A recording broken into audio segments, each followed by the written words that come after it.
Hello students, welcome back in biology classes with Sonika ma'am. So हम molecular basis of inheritance कर रहे थे, तो इसमें हम नेक्स्ट टॉपिक कंटिन्यू करेंगे, पैकेजिंग ऑफ डीएनए हेलिक्स। तो फर्स्टली हम इसमें फाइंड आउट करेंगे कि डीएनए की लेंथ कैसे हम फाइंड आउट करते हैं। तो चलो कंटिन्यू करते हैं। तो पहले सिंपल वे में इसको कर लेते हैं, फिर एनसीईआरटी लाइंस में आते हैं।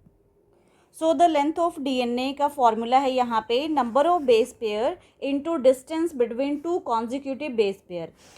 टू कॉन्जिक्यूटिव बेस पेयर्स का मतलब आपने ऑलरेडी पढ़ा है, ये बेस पेयर्स एक के ऊपर एक, और इसके बीच में जो डिस्टेंस होता है ये है 0.34 नैनोमीटर। ऑलरेडी आपने करा हुआ है ये।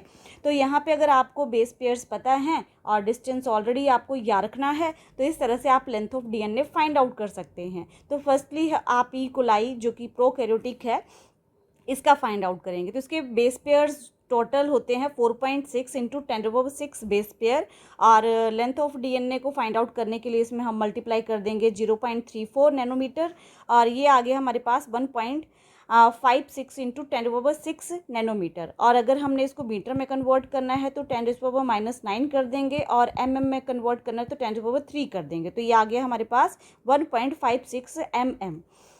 लेकिन आपकी एनसीईआरटी में देखो 1.36 mm, बट करेक्ट यही है, लेकिन आपको एनसीईआरटी को ही फॉलो करना पड़ेगा।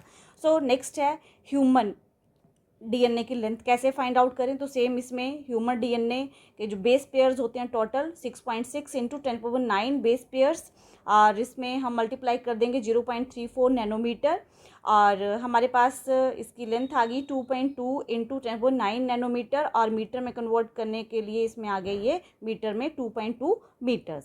सो इस तरह से हम डीएनए की लेंथ जो है यूकैरियोटिक और प्रोकैरियोटिक में फाइंड आउट करते हैं। अब हम एनसीईआरटी लाइंस में आते हैं।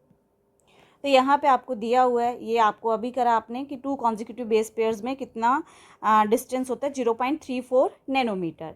और मैमलियन सेल मीन्स यूकैरियोटिक सेल की बात करते हैं यहाँ पे, तो इसमें बेस पेयर्स टोटल कितने होते हैं 6.6 इंटू 10⁻9 बेस पेयर्स, और इसमें हमने 0.34 इंटू 10⁻⁻9 मीटर को हमने मल्टीप्लाई कर दिया।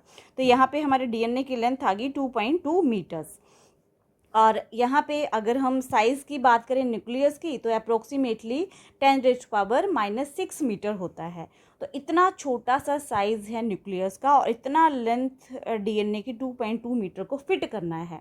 तो नेचुरली नेचर ने देखो किस तरह से इसको पैक करा हुआ है, तो इसको प्रॉपर पैकिंग करके इसको अरेंज किया हुआ है। तो चलो ये हम पैकेजिंग आगे पढ़ेंगे। तो आगे है यहाँ पे if the length of E coli DNA, ये देखो 1.36 mm, और हमारा कितना आंसर निकला 1.56 mm। तो ये थोड़े सा है, तो आपको इसको ही फॉलो करना पड़ेगा। उसके बाद है in prokaryote such as E coli though they do not have a defined nucleus. आपको पता है कि ई कोलाई क्या है, प्रोकैरियोटिक है, और जिसमें वेल डिफाइंड न्यूक्लियस नहीं होता, मीन्स न्यूक्लियर मेम्ब्रेन नहीं होती। डीएनए ऐसे ही होता है सेल में। अब डीएनए जो है फिर भी स्कैटर्ड नहीं है पूरे सेल में। तो डीएनए एक तो आपको पता है ये डीएनए क्या होता है, नेगेटिवली चार्ज्ड।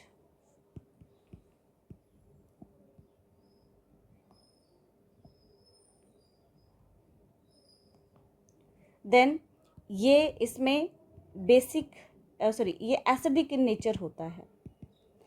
तो इसकी पैकेजिंग करनी है, तो यहाँ पे क्या चाहिए, कुछ पॉजिटिवली चार्ज्ड प्रोटीन्स चाहिए, और यहाँ पे एसिडिक है तो यहाँ पे बेसिक प्रोटीन चाहिए जो इसकी पैकेजिंग कर सके। तो जो प्रोटीन इसकी पैकेजिंग करती हैं डीएनए की, वो पॉजिटिवली चार्ज्ड होती हैं और बेसिक इन नेचर होता है। और यहाँ पे देखो कुछ प्रोटीन्स जो कि डीएनए की पैकेजिंग करते हैं प्रोकैरियोट्स में, और एक सुपर कॉइल्ड स्ट्रक्चर एक लार्ज लूप में अरेंज हो जाता है, लाइक ये बैक्टीरिया है, और यहाँ पे बहुत ही एक लार्ज लूप में सुपर कॉइल्ड स्ट्रक्चर बन जाता है। इसको बोलते हैं न्यूक्लियोइड।